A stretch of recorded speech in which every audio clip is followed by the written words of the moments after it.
안녕하세요. 네. 네. 자, 오늘 어떤 종목 볼까요? 매분기에 이벤트가 있을 것 같은 종목인데 네. 오늘은 동아ST라는 종목에 대해서 관심을 좀 가지려고 하고 있습니다. 동아 ST 네. 관심을 가는 이유에 대해서 이제부터 알아봐야 될 텐데요. 자, 먼저 동아 ST에 대해서 네. 얘기를 해주세요. 네. 일단은 구 동아제약에서 이제 인적 분할을 통해서 생성이 되었는데 2013년부터 이제 다시 한번 분할 상장으로 상장이 되었다라고 좀 생각을 하시면 좋을 것 같습니다. 네. 그래서 세 개로 나눠지게 되면서 일단은 동아ST가 하는 일이 기본적으로 이제 의료기기라든가 혹은 신약 개발, 그 다음에 전문의약품 판매라고 좀 생각을 하시면 좋을 것 같은데요. 최근에 계속 FDA 임상에 대한 얘기가 사실은 작년부터 있었잖아요. 네네. 근데 올해도 역시 그런 이슈가 계속적으로 좀 작용을 할 것으로 예측이 되고 있습니다. 그래서 전체 매출로 보게 되면 일단은 의약품이 한 60.55% 정도 차지를 하고 있고요. 그 외에도 이제 전문 의약품으로 좀 구성이 되어 있다라고 좀 생각을 하시면 좋을 것 같습니다. 결국은 좀 신약 개발 쪽이라든가 이런 부분에 대한 얘기도 좀 나올 수 있을 법한 그런 종목인데, 일단 R&D 쪽에서요. 앞서서도 뉴스를 통해서 말씀드린 기술 개발과 관련된 신약 개발과 관련된 정부 쪽의 지원도 올해도 여전할 것이다라고 얘기를 하고 있는데, 이쪽의 상황은 좀 어떤가요? 네. 신규 당뇨 치료제의 경우 이제 올해 임상이 좀 일상이 종료가 되었다라고 보시면 좋을 것 같아요. 네. 근데 이쪽에서 가장 큰 먼저 기술이 가장 빠른 기술을 갖고 있는 데가 시마베이 쪽인데, 이쪽에 대한 이슈가 이제 지속적으로 좀 나올 가능성이 있다라고 좀 보시면 좋을 것 같고요. 현대약품에서는 임상 1상이 이제 유럽 임상에서 진행 네. 중이다라고 보시면 좋을 것 같습니다. 그래서 임상 보통 2상이 이제 완료가 되게 되면 그때부터 기술 수출에 대한 기대감이 좀 커지는 그런 측면을 좀 보여주고 있는데, 만약에 지금 미국 일상이 종료가 되어 갖고 예상은 내년 상반기 중에 기술 수출이 기대가 된다라는 얘기가 좀 나타나고 있거든요. 그렇다라고 한다면 동아ST에 대한 실적이 이제 급격하게 커질 가능성이 좀 존재를 한다라고 보고 있기 때문에, 일단은 미국 임상 종료에 대한 기대감이 뭐 1분기에 이제 이슈가 된다라고 한다면 상반기에 기술 수출이 충분하게 이루어질 가능성이 높다라고 보시면 좋을 것 같습니다. 네. 관련돼서 이 외에도 여러 가지 지금 신약 개발 라인을 가지고 있죠? 네. 예, 알려주세요. 그래서 파이프라인 같은 경우 계속적으로 좀 얘기가 되고 있는 게, 시백스트로 경우는 이제 뭐 글로벌 3상이 좀 진행이 되고 있는 상황이고요. 그 다음에 이제 당뇨병 치료제가 현지 임상이 진행이 되고 있고, 항암제 후보 물질이라든가 과민성 방광염, 당뇨병 계속적으로 임상 2상부터 3상까지 준비가 되고 있고, 그 다음에 계속적으로 이제 진행이 되고 있는 상황이다라고 좀 생각을 하시면 좋을 것 같습니다. 그러다 보니까 이제 이에 대해서 임상에 대한 이슈가 매 분기마다 임상 이슈가 있을 가능성이 존재를 한다라고 보시면 좋겠거든요. 네. 그런 측면으로 보게 되면 일단은 동아ST 같은 경우는 그런 임상이 나올 때마다 주가가 좀 큰 폭으로 좀 상승하는 측면을 좀 보여줄 가능성이 높다라고 생각을 하시면 좋을 것 같습니다. 매 분기마다 임상 관련된 이야기가 나올 것이다. 이거는 좀 신약 개발하는 그 기업의 입장에서 상당히 좀 긍정적인 예의가 될 수 있겠는데요. 예, 좀 더 자세한 내용 좀 네. 부탁드리겠습니다. 네. 시백스트로의 경우가 이제 처방 건수가 계속적으로 좀 늘어난다라고 보시면 좋을 것 같은데, 이게 폐렴 치료제예요. 근데 이제 그 완료가 처방 건수가 작년 연말을 기준으로 계속적으로 좀 올라가는 측면을 좀 보여주고 있는 상황이거든요. 그래서 사실은 그 전에 사실은 폐렴에 대한 부분이 크게 이슈가 안 됐는데, 다시 한번 이슈가 최근에 좀 되는 그런 측면을 좀 보여주고 있다라고 보시면 좋을 것 같고, 이게 밑에 보게 되면 이게 분기마다 임상에 대한 이슈거든요, 사실은. 그런데 이제 임상 1분기의 경우는 아까 전에 얘기를 해드렸던 부분이 계속적으로 이슈가 되는 건데, 이게 당뇨병 치료제라고 좀 생각을 하시면 좋을 것 같고, DA80, 10 임상 이상이 진입을 했는데, 이게 과민성 방광염 치료제라고 보시면 좋겠습니다. 그 다음에 폐렴 치료제가 2분기에 이제 글로벌 3상이 종료가 된다라고 얘기가 나오고 있고요. 그 다음에 3분기가 들어가면은 이제 임상 3상에 진입을 하는 게 3880 이 부분인데, 이게 이제 빈혈 치료제라고 보시면 좋겠고요. 그 다음에 이제 4분기에는 9850 DA4501 이렇게 나오고 있는데, 이제 9850의 경우는 이제 파킨슨병, 파킨슨병이다라고 보시면 좋을 것 같고 450 하나 같은 경우는 항암제라고 보시면 좋겠거든요. 그래서 매 분기마다 이슈가 좀 될 가능성이 있고 이게 사실은 신약이 개발이 되면은요 보통 그 이슈에 의해서 급등이 나오게 되는 측면이 있잖아요. 근데 사실은 신약 개발을 하게 되면 기본적으로 3에서 5년 동안 매출이 꾸준하게 이어질 가능성이 있기 때문에 그 부분을 좀 앞당겨서 본다라고 좀 생각을 하시면 좋을 것 같습니다. 따라서 신약이 개발된 후에 로열티 같은 경우는 보통 한 15년 정도 받거든요. 그런 만큼 신약이 꾸준하게 개발이 되고 이게 임상에 통과가 된다라고 한다면 그 매출이 계속적으로 누적이 돼서 올라가는 측면을 좀 보여줄 가능성이 있기 때문에 매 분기마다 이벤트가 존재를 하는 일단 그 동아 ST에 관심을 좀 가져봐야 되지 않을까. 그리고 계속적으로 얘기가 나오는 게 사실은 작년 초의 경우는 이제 보톡스 관련주가 좀 상승을 했고요. 그 다음에 2분기, 3분기에 또 확인을 해봐야 되는 게 바이오 시밀러주가 상승을 했거든요. 네. 그리고 이제 3분기, 4분기부터 이제 뭐 기대감을 계속적으로 갖고 있었던 게 뭐 아시다시피 신라젠이라든가 바이로메드 같은 종목들이 이슈가 되었는데 일단은 바이오 시밀러보다는 R&D 신약이 올해도 역시 상반기에는 계속적으로 이슈가 될 가능성이 높다라는 말씀도 해드리고 싶습니다. 알겠습니다. 자, 신약 개발과 관련된 종목들 계속 좀 더 주목을 해보자라는 말씀하셨는데, 자, 동아ST는 사실 그런 종목들임에도 불구하고 많이 관심을 갖지 못했었던 그런 부분들이 있었는데 이제 올해는 좀 기대를 해보자라는 말씀이시거든요. 펀더멘탈적인 부분들 좀 더 분석을 해보도록 하죠. 예. 그 말씀을 하셨던 것처럼 기대를 계속적으로 못 가졌던 이유가 있어요. 어떤 이유가 있어요? 이게 이제 전문 의약품이거든요. 그러니까 잘 모르나? 그렇죠. 근데 네. 이제 2015년, 16년에 그 계속적으로 얘기가 나왔던 게 약간 인하에 대한 얘기가 사실은 계속적으로 나오다 보니까 동아ST의 발목을 좀 잡는 측면을 좀 보여주었다라고 생각을 하시면 좋을 것 같습니다. 근데 이제 최근에 들어서 그 매출 상위 10개의 전문의약품 그 분기별 실적을 보게 되면은 이제 3분기를 저점으로 4분기부터 이제 계속적으로 상승할 가능성이 존재를 한다라는 얘기가 나오고 있는 거거든요.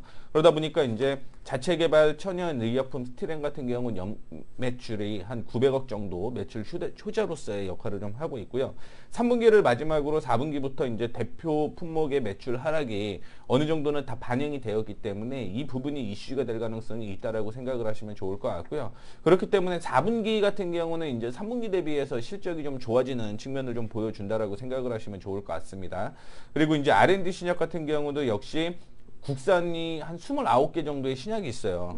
거기에 이제 4개를 보유하고 있습니다. 이게 최다 보유거든요. 네. 그런 만큼 이 매출이 누적으로 이제 계속적으로 반영이 될 가능성이 있다라고 좀 생각을 하시면 좋을 것 같고, 이제 곧 그 실적 시즌이잖아요. 실적 시즌인데 기대감만으로 가는 게 아니라 사실은 4분기에 계속적으로 말씀을 좀 드리고 있지만 3분기 대비해서 4분기에 실적이 좋아지는 종목이 그렇게 사실은 많지가 않아요.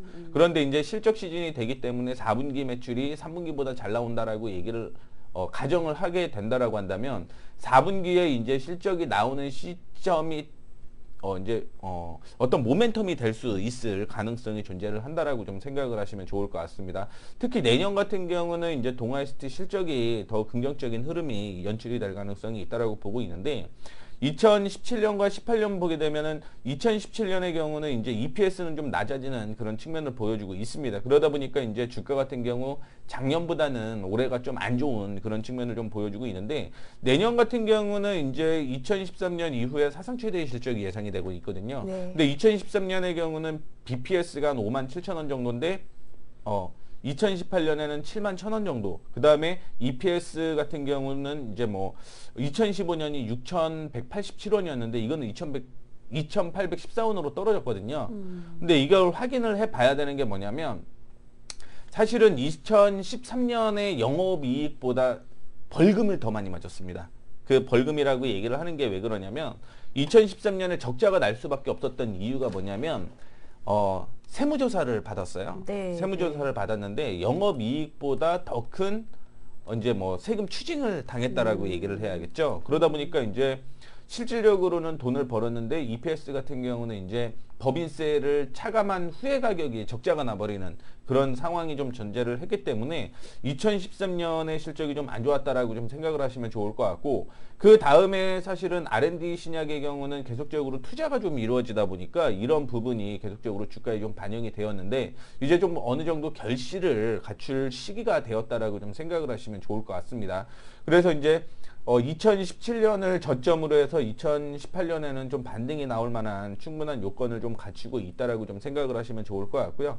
동아이스티 같은 경우는 이제 지난주 기준으로 정해놨기 때문에 96,700원이었는데 최저 PER과 PBR은 사실은 좀 의미가 없는 것으로 확인을 하시면 좋을 것 같고, 그 다음에 주가가 상승을 하고 이제 일시적으로 EPS라든가 BPS가 떨어지다 보니까 그 주가가 나중에 반영이 되는 측면이 있었습니다. 그러다 보니까 지금 PER 기준으로 보게 되면 최고 PER과 최저 PER 같은 경우는 이제 폭이 상당히 크다 보니까 이런 부분이 이제 이거는 EPS로 구할 수 없는 그런 상황이었다라고 보시면 좋을 것 같아요. 대신 동아이스티나 이런 종목들 같은 경우는 구해야 될 기준이 사실은 다르거든요. 네. 어떤 부분이냐면 뭐 벤처라든가 성장성을 가지고 있는 지표를 그냥 저는 두 가지 정도밖에 보진 않아요. 네네. 기본적으로 PER을 보고 그 다음에 PSR을 보는데, PER 경우는 적자가 나타나기 때문에 이거를 사실상 통계로 잡기는 쉽지는 않습니다. 그렇기 때문에 PSR 기준으로 좀 잡고 대응을 하시는 게 맞다라고 보고 있는데, 그렇다라고 보게 되면 일단은 전체 너무 고평가가 되어 있는 측면이 또 있어요. 그래서 이거는 사실은 벤처 기업 같은 경우는 PSR을 적용을 해서 보는 거는 맞다라고 보고 있지만, 동아이스티 같은 경우는 기본적으로 실적이 바탕이 된다라고 저는 생각을 해서 PBR 기준으로 좀 보시는 게 맞지 않을까라는 말씀을 좀 드리고 싶습니다. 네. 네. 그래서 PBR로 실적을 확인을 해봤거든요. 네. 그랬을 때 이제 PBR 기준으로 2017년, 그 다음에 2018년 기준으로 제가 좀 조사를 해봤는데, PBR 밴드 범위를 이제 1.25에서 2.43으로 구했을 때 1.25 이하에서는 매수 타이밍이 좀 나온다라고 보시면 좋을 것 같고요. 그 다음에 PBR 2.43의 경우는 목표가를 좀 확인을 해보시면 좋을 것 같은데, 2017년 기준으로 87,100원 이하에서는 매수가 충분히 가능한 시점이었다라고 보시면 좋을 것 같고요. 목표가의 경우는 168,500원. 그 다음에 2018년에 매수가는 9만원 이하, 목표가의 경우는 174,000원을 보면 되는데, 이 기준이 어느 정도는 맞다라고 보고 있거든요. 네. 네네. 근데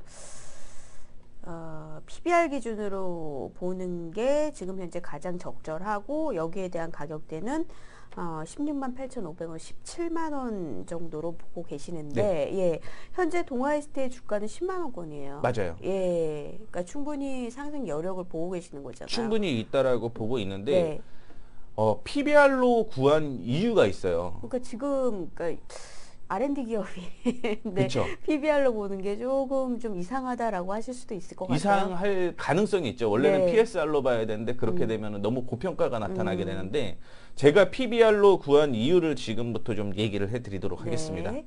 자, 지금 제가 이거는 뭘로 볼 거냐면요, 차트로 볼 거예요. 차트로 확인을 해보게 되면 이게 2023년에 상장이 되었죠. 2013년에 상장이 되었고, 이 주가를 보게 되면 고점이 한 18만 원 수준이거든요. 네네. 18만 원 수준이면 올해 2018년 기준으로 봤다라고 하면 이게 제가 평균을 구해 놓은 거잖아요. 네. 그러면은 17만 원 부근이 맞다라는 거죠. 그러니까 그 안에서 최고 높았을 때는 18만 원을 뛰어넘는 가격도 있었어요. 근데 이제 평균으로 구해 놓기 때문에 17만 원 정도를 좀 보여주었다라고 좀 생각을 하시면 좋을 것 같고, 올해 그 최저가 작년이죠. 작년에 최저가 7만 1,000원이었거든요. 네. 근데 작년 PBR 기준으로 보게 되면 사실은 매수가가 87,100원 이하예요. 네. 근데 이때도 보게 되면 최저 평균으로 구해 놓은 거고, 만약에 이거를 당시, 그러니까 2013년부터 2016년까지 최저 PER을 적용을 했다라고 하면 한 7만 원 수준까지는 움직였다라는 거죠. 그렇기 때문에 이거는 PBR을 적용을 하더라도 충분히 이 흐름이 맞다라고 좀 생각을 하시면 좋을 것 같고요. 그 다음에 아까 전에 얘기를 해드렸던 18만 원 부근이 일단은 목표가로 좀 생각을 하시면 좋을 것 같습니다. 반면에 이제 저점을 확인을 해보게 되면 이 저점은 7만 8만 원 부근에서는 계속적으로 좀 반등이 나왔다라는 얘기인 거거든요. 그러니까 2023년에 적자를 기록을 했습니다. 세금 네. 추징으로 인해서 적자를 기록을 했고 2014년, 2015년에 실적이 다시 한번 올라가주는 측면을 좀 보여주었고요. 2016년에 실적이 좋지 않았기 때문에 떨어지고 2017년도 역시 실적이 그렇게 좋지는 않았거든요. 그러다 보니까 이제 주가는 떨어졌다라고 보시면 좋을 것 같은데 2018년에 실적이 좋든 안 좋든 일단은 박스권 유지는 좀 할 가능성이 있다라고 보고 있는 거고요. 그렇다라고 한다면 지금 9만 원에서 10만 원까지 올라왔는데 이 가격권에서는 이제 뭐 매수를 잘만 하면은 18만 원까지는 본다라고 보시면 좋을 것 같고 아까 전에 이 그 제목이 있잖아요. 네. 매 분기마다의 이벤트가 있다. 이벤트가 기대가 된다라고 얘기를 해드렸기 때문에 이때는 사실은 좀 트레이딩을 하는 게 맞다라는 말씀을 좀 드리고 싶은 거예요. 그렇다라고 한다면 충분히 뭐 매매를 잘 하시는 분들 같은 경우는 충분히 뭐 올 한 해 한 2배 정도는 좀 노려볼 수 있지 않을까라는 측면을 좀 가지고 있어 갖고